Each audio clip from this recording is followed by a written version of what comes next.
भाग, समय का भेद और हमारी असावधानी कई बार हमें समस्या में डाल देती और हमें पीड़ा पहुंचाती।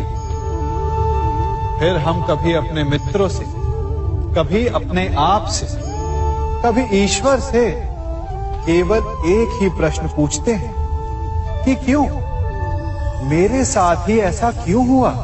इस प्रश्न का उत्तर किसी के पास नहीं। ये प्रश्न एक चक्रव्यूह की तरह है और इससे निकलने का मार्ग भी एक प्रश्न से ही आता है। यदि ऐसी अनुभूति हो तो स्वयं से प्रश्न पूछिए कि अब मैं ऐसा क्या करूं कि उस पीड़ा का अंत हो जाए। यदि मार्ग में बाधा आए तो ये प्रश्न ना करें कि बाधा मेरे समक्ष ही क्यों आई, बल्कि ये देखें कि उस बाधा से कई लोग आगे भी बढ़े हैं। आगे बढ़ने के लिए पांव से धरती को धकेलना पड़ता है।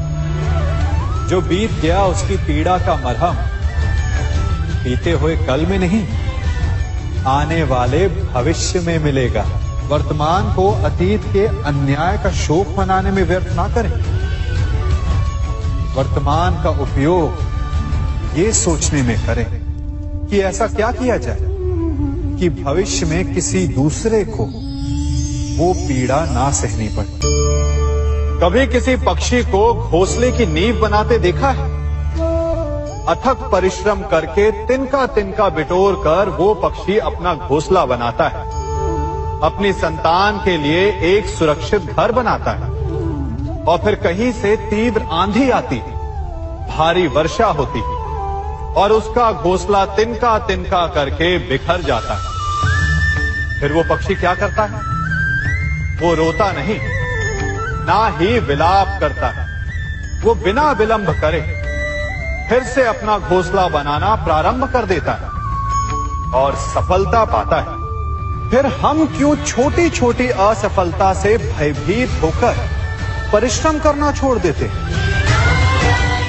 एक बात सदा स्मरण रखिएगा, हर वृक्ष कुल्हाड़ी की एक मार से नीचे नहीं गिरता, हर चट्टान घन के एक प्रहार से नहीं टूटती। सफलता पाने के लिए अनावरत परिश्रम करना ही मात्र एक मार्ग है। स्वीकारण, सत्य का स्वीकारण मनुष्य के लिए बहुत ही महत्वपूर्ण है। जब तक मनुष्य सत्य को स्वीकार नहीं करता, उसे असत्य से लड़ने की शक्ति प्राप्त नहीं होती। जब आप भोजन करते हैं तो क्या होता है? आपका पेट स्वीकारता है कि वो भर चुका है और आप भोजन करना बंद कर देते हैं। जब आपको निद्रा आती है तो क्या होता है? आपका मन स्वीकारता है कि आपका शरीर थक चुका है और उसे विश्राम की आवश्यकता है। उसी प्रकार जब आपको किसी व्यसन को रोकना हो तो आपको स्वीकारना पड़ता है कि बहुत हो चुका, चाहे वो लालच हो या मदिरापान। उस व्यसन का त्यागना तभी प्रारंभ होता है जब आप ये स्वीकार कर लेते हैं कि आप उस व्यसन के बंधक हैं। हम में से ऐसा कोई नहीं जिनकी परछाई उनसे दूर रहती। हमारी परछाई सदैव हमारे साथ रहती है। कदाचित हमारी परछाई हमारे कर्मों के फलों का संकेत है। कदाचित इसी कारण कई बार हमें अपनी परछाई से भय भी लगता है, परंतु इस भय से निवारण पाने का एक साधन अवश्य है। वो है सूर्य की ओर मुख करना या किसी प्रकाश के स्रोत की ओर मुख करना, क्योंकि तब हमें हमारी परछाई दिखाई नहीं देती। यदि इसे जीवन के संदर्भ में देखें तो ये प्रकाश का स्रोत शुभ कर्मों की चेतना है। यदि आपके मन में शुभ कर्म करने की इच्छा है तो आपको कभी भी अपने कर्मों के फल का भय नहीं होगा, क्योंकि यदि आपका मन शुद्ध होगा तो आपके कर्म शुद्ध होंगे और शुद्ध कर्मों का फल कभी अशुद्ध नहीं हो सकता। आज मैं आप सबको एक कथा सुनाता हूं। एक दिन प्रातः एक व्यापारी अपने घर से निकला। घर से निकलते ही एक बिल्ली ने उस व्यापारी का मार्ग काट दी। व्यापारी घबरा गया। वो फिर से घर लौट गया और शुभ घड़ी की प्रतीक्षा करने लगा। और जब वो पुनः अपने घर से निकला तब वो वाहन जा चुका था जिससे राजा तक पहुंचकर उसे भेंट देनी थी। राजा को भेंट नहीं मिली। राजा क्रोधित हो गए। राजा ने उस व्यापारी का व्यापार बंद करवा दिया। इस कारण व्यापारी क्रोधित होकर घर पर अपनी पत्नी से लड़ बैठा। पत्नी अपने बच्चों समेत मैके वापस चली गई और उस व्यापारी के जीवन में यदि कुछ रह गया था तो केवल अंधकार। और इन सब का कारण वो उस बिल्ली को मानता रहा जिसने उसका मार्ग काटा था। ऐसा ही एक दूसरा व्यापारी राजा को भेंट देने निकला और उस व्यापारी का मार्ग भी एक बिल्ली ने काट दिया। वो व्यापारी तनिक घबराया, परंतु उसने आगे बढ़ना अधिक उचित समझा। राजा तक वो समय पर पहुंचा। उसने राजा को भेंट दी। राजा प्रसन्न हुए और राजा ने व्यापारी को अपना व्यापार बढ़ाने की अनुमति दी, स्वर्ण आभूषण दी। जब व्यापारी घर पर पहुंचा तो पत्नी को आभूषण और अपने बच्चों को देने के लिए वस्त्र थे उसके पास। हर ओर प्रसन्नता थी। समझ रहे हैं ना?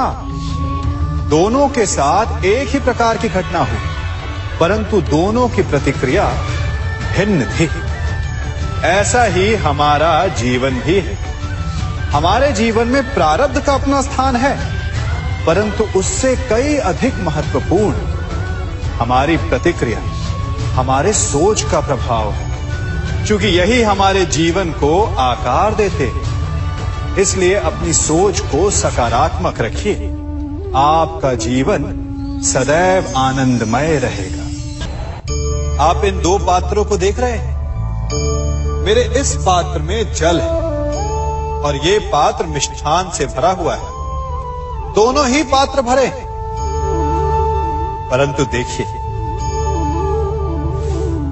मिश्री को जल में मिला दिया। जल ने मिश्री को अपना लिया। मिश्री ने अपना अस्तित्व खो दिया, परंतु जल को अभिमान है कि उसका अस्तित्व अभी भी बना हुआ है। परंतु जो इस जल को चखेगा उसे अवश्य पता चल जाएगा कि ये जल अब वो जल नहीं रहा, ये अब शरबत बन गया। हमारा त्याग, हमारे बलिदान भी ऐसे ही होते हैं। जो इस बात को अनुभव करते हैं वो समझ सकते हैं कि कैसे हमने समय की धारा को बदल दिया। जो बलिदान देते हैं उनका अस्तित्व कभी नष्ट नहीं होता, अपितु उनका बलिदान संसार में कुछ ना कुछ परिवर्तन अवश्य लाता है। हम सभी कभी ना कभी, कहीं ना कहीं अपने जीवन में यात्रा अवश्य करते हैं। हमारी यात्रा में कभी पक्के रास्ते आते हैं तो कभी कच्चे रास्ते। पक्के रास्ते मनुष्य बनाता है और कच्चे रास्ते जानते हैं कैसे बनते हैं?